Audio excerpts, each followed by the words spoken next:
Open up your Bibles, if you would, to Judges, the book of Judges, chapter 6. If you have the gray Bible in front of you, it would be about page 300.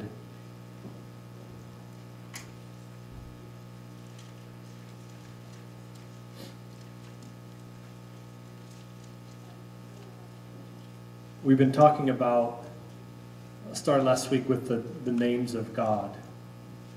Last week we talked about Elohim, that God is creator, all-powerful. When he creates above and beyond our wildest imaginations, above and beyond our greatest fathomed understanding. He creates galaxies of color, of radiance that the eye will never be able to see. But that's the kind of God that he is. He's like Elohim, God that creates just because he's good.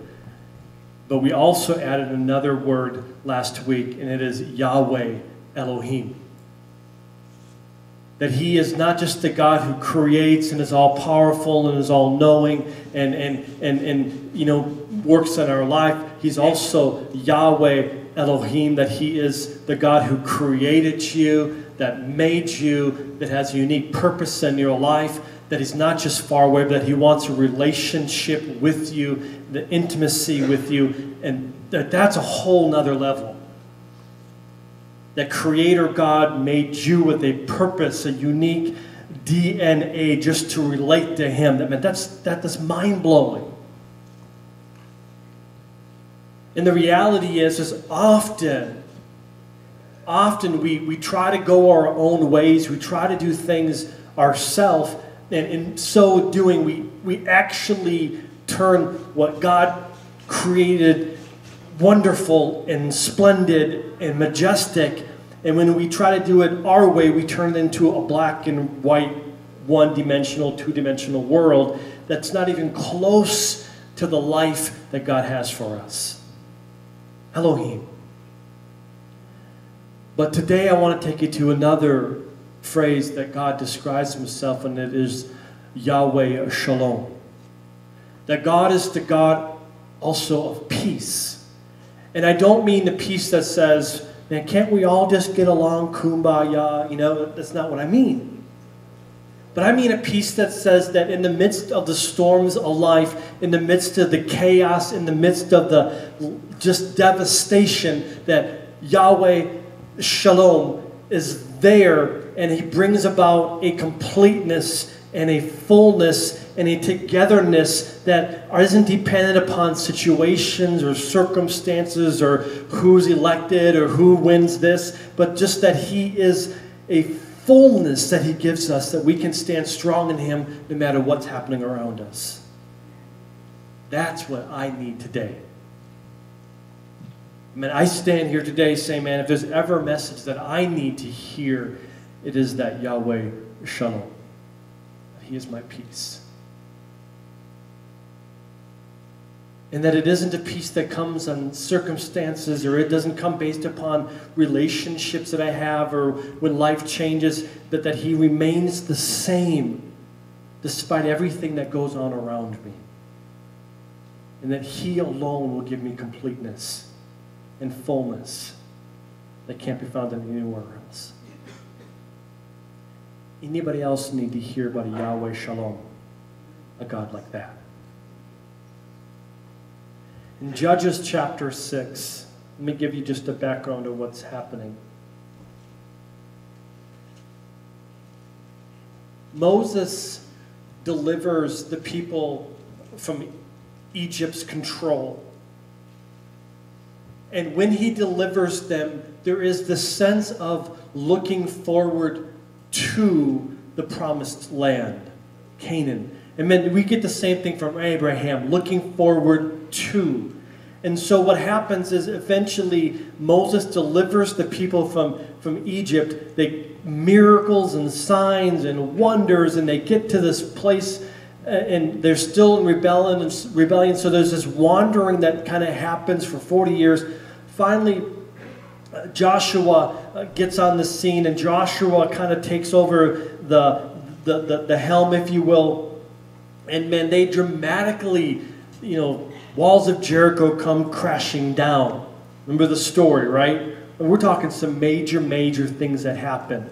So Joshua comes on the scene in leadership, and man, they finally get into this promised land, this place of glory, this place that they've been looking forward to for years and years and years. And they expect this to be a land flowing with milk and honey and everything great, everybody just getting along, the little peace symbol, right? Well, can't we all just be happy? Amen. And they expect this thing to happen. But the problem is we know that their promised land, Canaan, isn't really the same Canaan that God has for you and I, because what the Canaan that God has is an eternal place of peace with the Lord. But so they didn't get that. They thought that this was it. So they get to this place, so they think they're in the promised land. They think they're at the place where God is going to bless them and anoint them and move in their lives, only to find out that it's as bad as it was before. Have you ever been there before? Have you ever been to this place where you're looking forward to this situation in your life? I can't wait until I have kids. Man, the day I have kids, everything's going to be great. I just get to have kids. And then you have kids and you're like, whoa, whoa, whoa, whoa.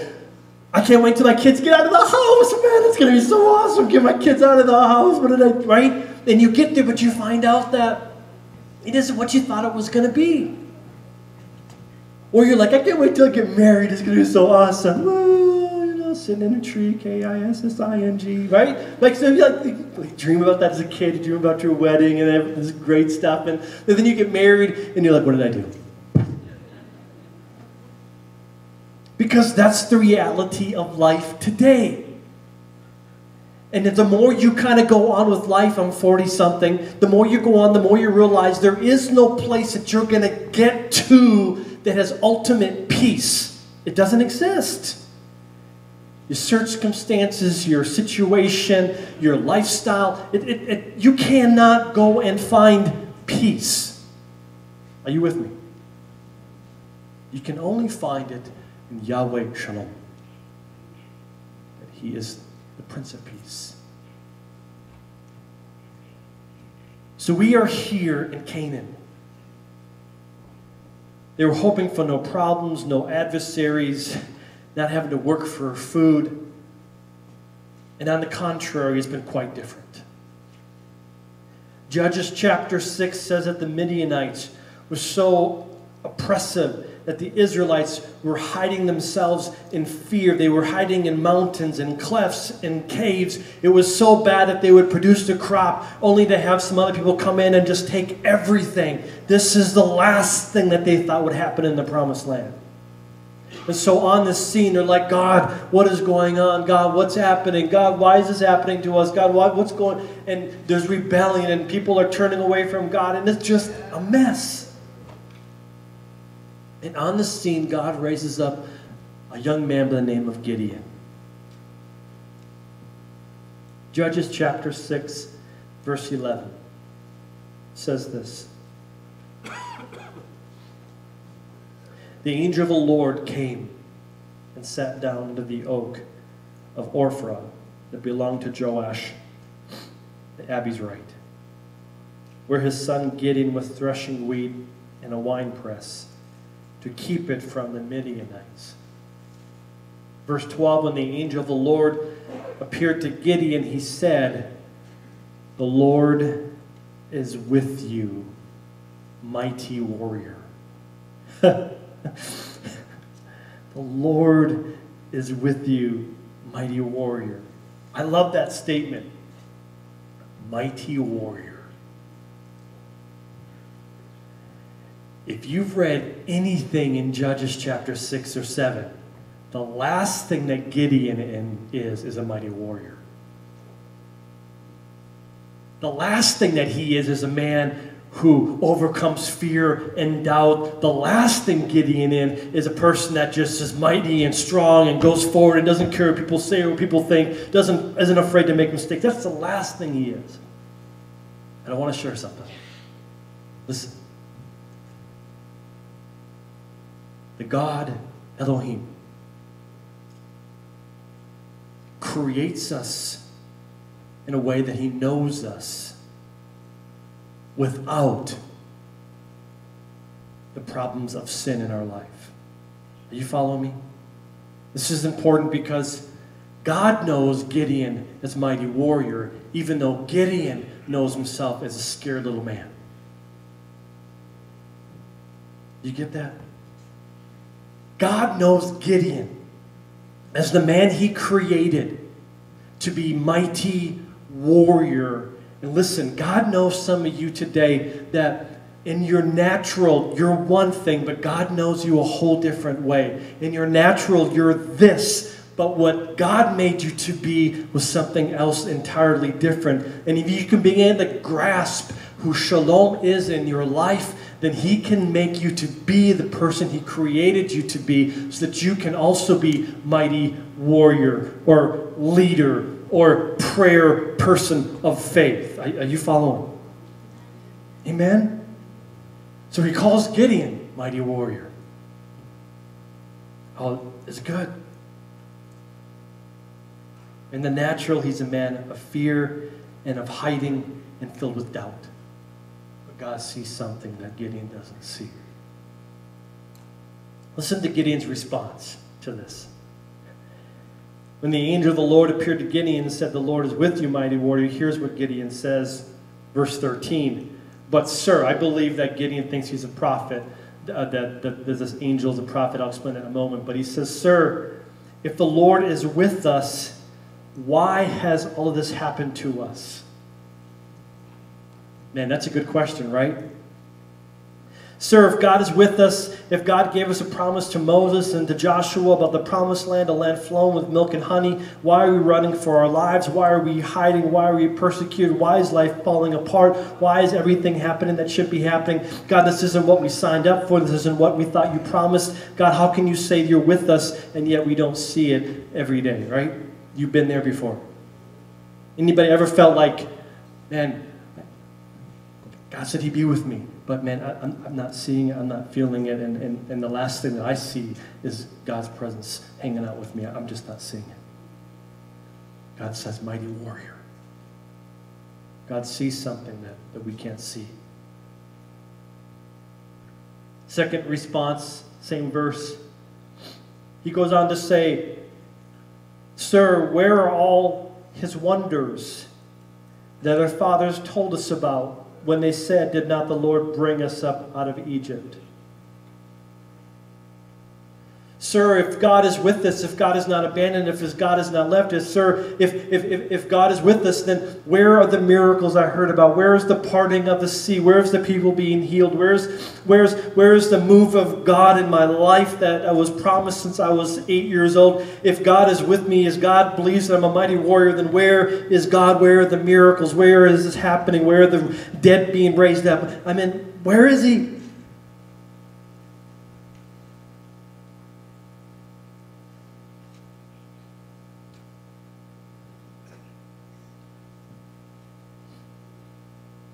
I live in fear, fear for my life, fear for my kids, fear for my future.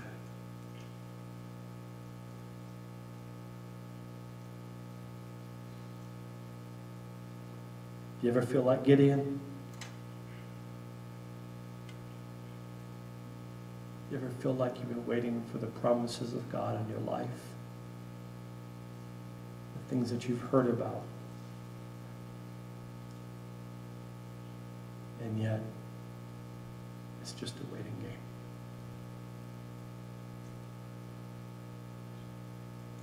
Response 3 from Gideon says, "Not only do I not see the wonders, but let's just call it what it is. Now the Lord has abandoned us and put us into the hand of Midian."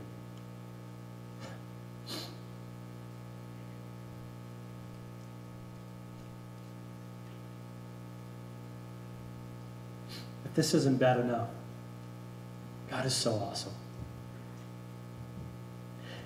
Gideon is sitting here and he's saying, man, promises of God that I was expecting in my life aren't happening. The hopes that I was living for aren't happening. My dreams aren't coming true. I'm in chaos. My kids are in fear. This is great because this is what God says. Listen to the next thing. Verse 14. The Lord turned to him and said, "Go in the strength that you have and save Israel out of Midian's hand. Am I not sending you?" That's good.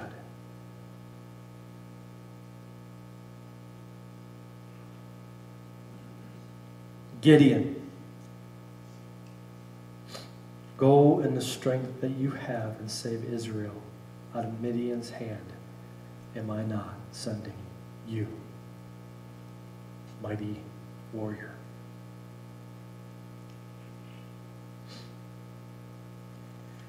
Listen to Gideon's reply.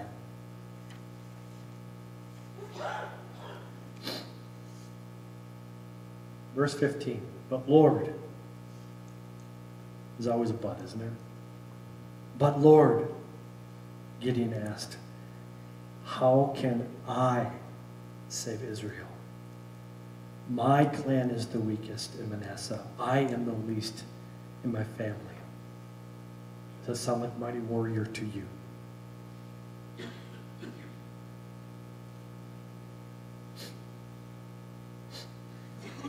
Gideon is fearful. He is confused. He has doubts. He hesitates. He makes excuses.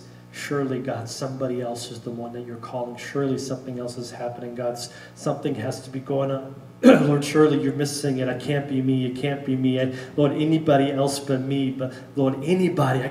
Lord, you're not coming through. You're not happening like you said you would. You're not fulfilling your promises. You're not showing the miracles like you would. You've given me no signs that you let's call me, and yet you're saying, me, mighty warrior, that it's my job to do something. And then something awesome takes place. In verse 15, the angel of the Lord reconfirms again that I am calling you, Gideon. At this point, Gideon still, I believe he thinks he's a prophet, that this angel is a prophet. So he goes and he grabs some food and he puts it together and he makes this meal for this person that's speaking to him on this occasion, and he brings it back. We don't know how long it took, but it took some time to prepare and to make stuff, and he brings it back, and the angel of the Lord is still standing there. And so he presents this meal to him, if you will, and he puts it upon the rock. The angel of the Lord takes a staff and he touches the food, and the flames, there's flames that come up from the rock, and they devour the offering, they devour the food, and the angel of the Lord disappears. Oh yeah. Gideon has this moment of, great, now I'm dead. Because in the Old Testament, man, they understood that if you saw the Lord, this isn't just some prophet. This is like the pre-incarnate Jesus Christ, the angel of the Lord. I saw the Lord face to face, and Gideon's like, I'm going to die. I know I'm dying. I'm dead. I'm over. What is going on? These words that are spoken are life-transforming. Verse 22, Ah, sovereign Lord, I have seen the angel of the Lord face to face. But the Lord said to him, peace. Do not be afraid. You're not going to die. So Gideon built an altar to the Lord there and called it Shalom, or Yahweh is Shalom. The Lord is peace.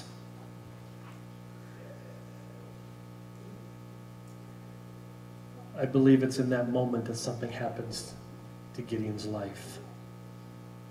Peace means to be made whole, to be made sound, to be made complete in God. It's not an absence of conflict, but it is an assurance of God's favor, of God's presence, of God's anointing, of God's hand on your life, despite whatever circumstance, despite what everything around you says, despite what your job says, despite what you're going through. It's an assurance that with God, I'm at ease, I'm complete, I'm fulfilled, I'm whole, and there's nothing in this world or in the world to come that can take away Shalom's presence in my life. There's an assurance. That is God peace. And let me suggest to you that that's the peace that took upon Gideon. And when he realized that God was calling him to do something, there was a peace that said, listen, my eyes see the world is falling apart. My eyes see that things are chaotic. But I know this, that the God that's within me is able to do something above and beyond what I can ask or imagine according to the work that's within me. Shalom. Fullness, completeness.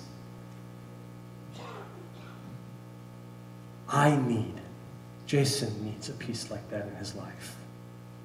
Anybody else?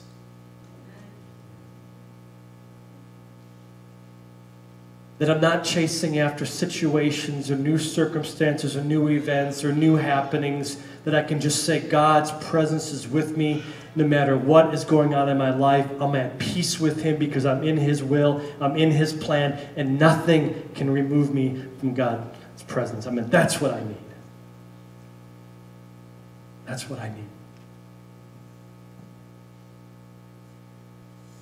Let me give you just a few thoughts as we close.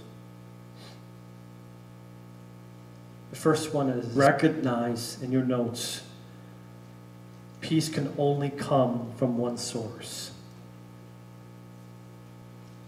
Peace can only come from one source. You can't fabricate peace. You can't replicate peace. You can't try to duplicate peace. You can't try to make it happen in your life. You can't just wish it enough. You can't just change the environment enough. Only Shalom, the God of peace, is able to give you peace. And I think too often, church, too often we're chasing after situations and circumstances and people and events and new jobs and new careers and new lives, hoping that somewhere we'll uncover this rock, if you will, of peace, and finally we'll have what we've always wanted, peace in our heart. But listen, it only comes from one source, and His name is Jesus.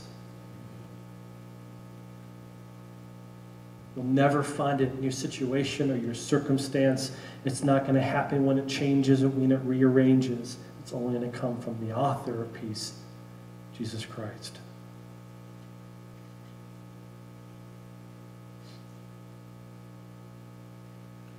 Isaiah 26, verse 3, New Living Translation says, "You will keep in perfect peace all who trust in you, all those whose thoughts are fixed on you."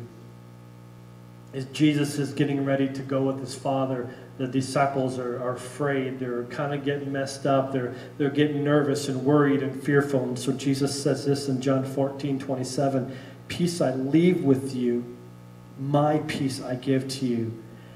I do not give to you as the world gives, so don't let your hearts be troubled and don't be afraid."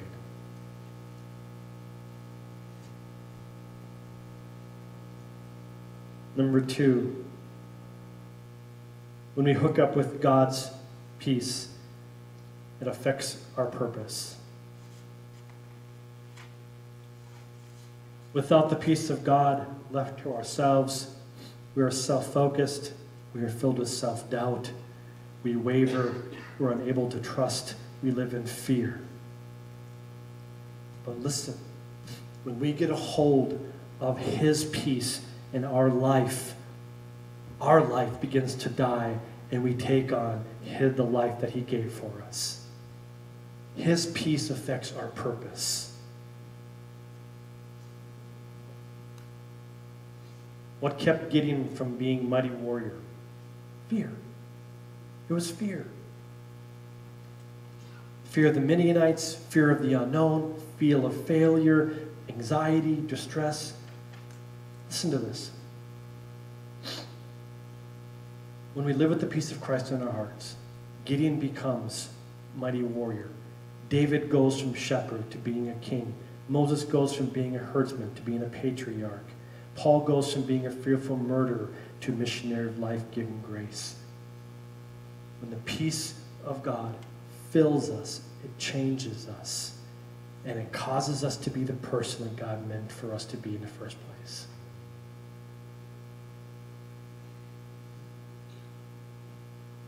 Number 3, peace can only be kept through prayer. Philippians 4:6 says, do not be anxious, fearful, fretting about anything.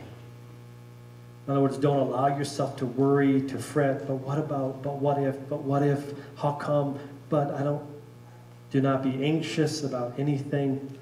And then it goes on to say, this is how you keep the peace. Once the Prince of Peace is in you and he fills you, this is how you keep it. In everything, by prayer and petition, with thanksgiving, present your request to God, and the peace, Shalom, of God, which transcends above our understanding, will guard your hearts and your minds. That's good, yeah.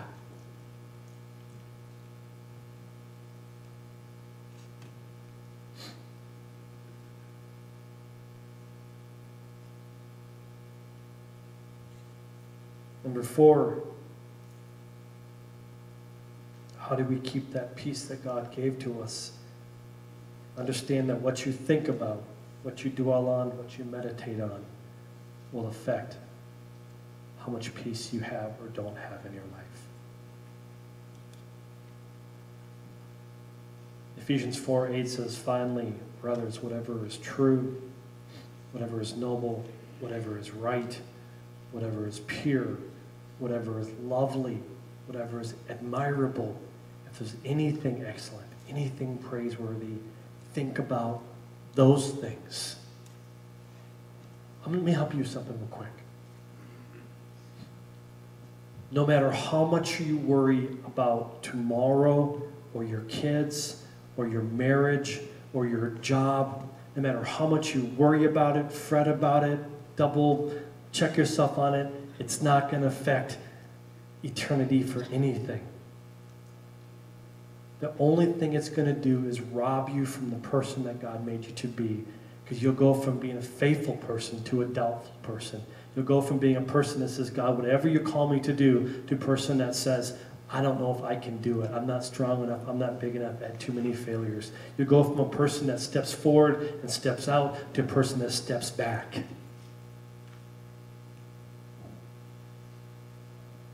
Ephesians. Whatever is true, whatever is noble, whatever is right, if it's pure, if it's lovely, if it's admirable, think about those things. And the God of peace will be with you. The God of peace will be with you.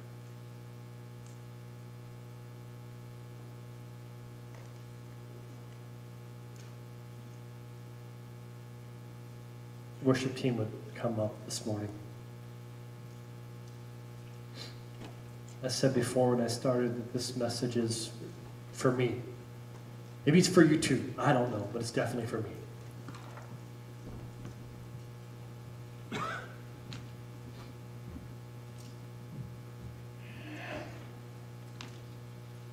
If you're here today